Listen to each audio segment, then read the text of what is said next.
Saturday, November 8th, in a little village, a father and a son working hard in a store when a robber comes in.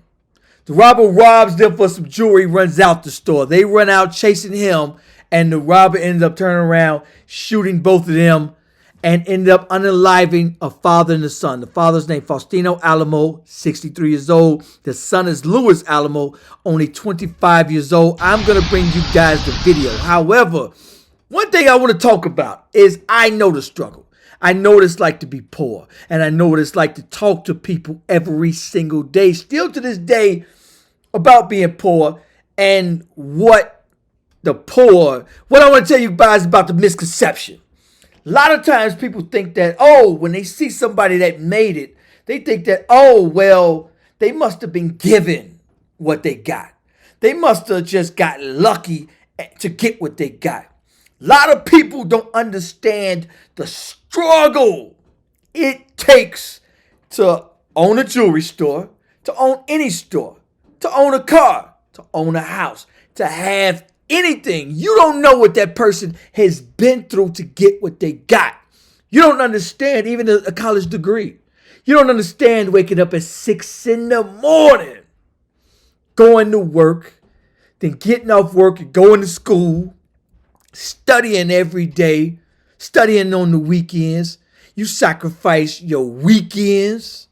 You sacrifice seeing your family, your friends, your significant other.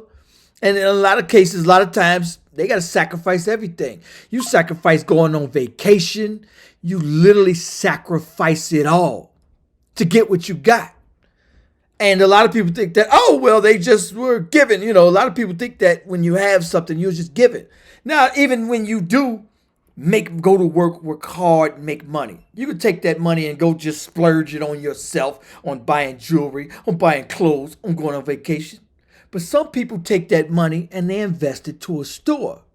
I don't know if this family and what they did and what they did, how they got it. However, they've been owning this jewelry store for 2 years. Hard-working family. Looks like a family business. So you're going to see this guy. He's going to park right up there in the upper right-hand corner. You're going to see that's his white car up there. You're going to see him walking towards the store. So there he is right in front of the store. That's him. You see him pulling up that mask. He pulls up his mask. So he pulls up his mask, walks in. He's going to be in there for some time. When you're going to see... Okay, he already did. Okay. There he is right there. They're struggling right there. So they're struggling right there. They're fighting. You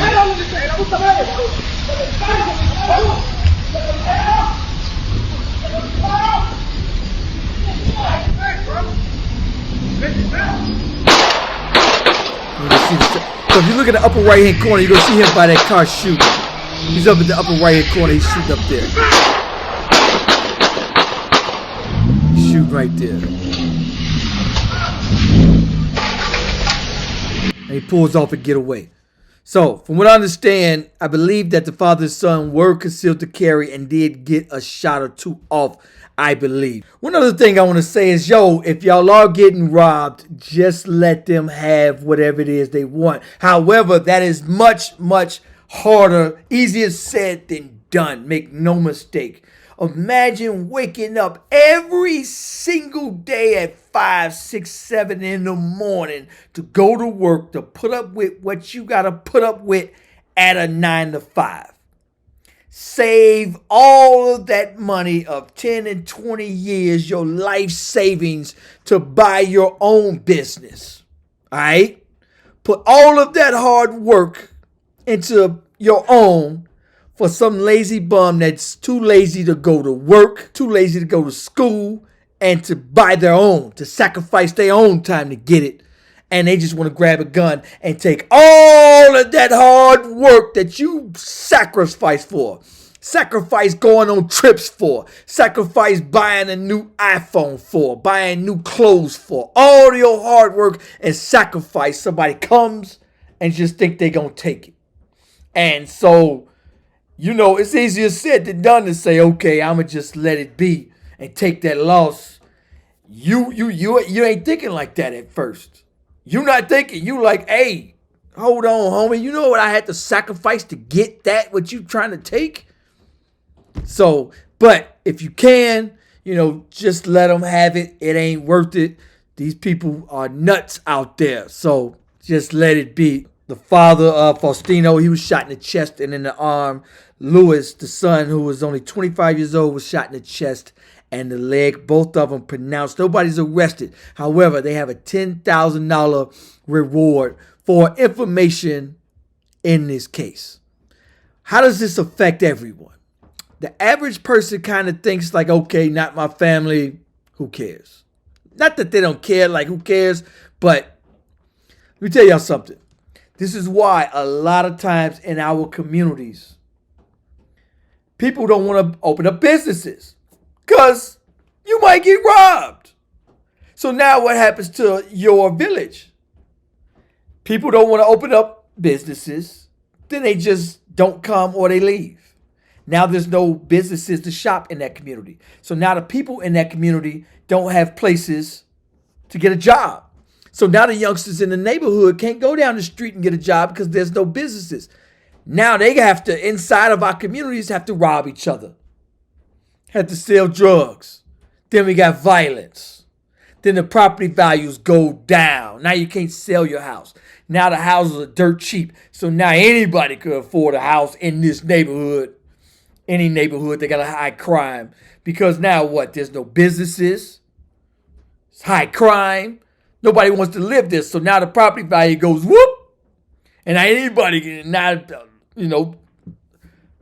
move in there. And now what? Now crime goes up. Businesses leave. Now the property value goes down. And there goes the neighborhood. And we flocking out of our community to get away from our own communities.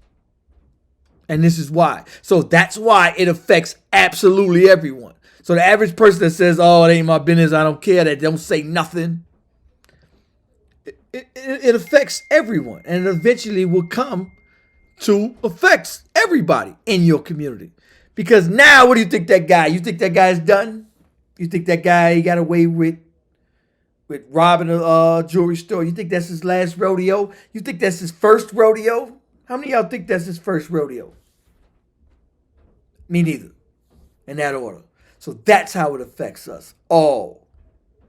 Is because it brings down the property value. Where you think he's going to rob next? Anyway, I wanted to bring y'all that story. Make sure you guys like, subscribe. Let me know what you think about this video. Peace, y'all. Ooh, down to the wire. It's my life in the shy.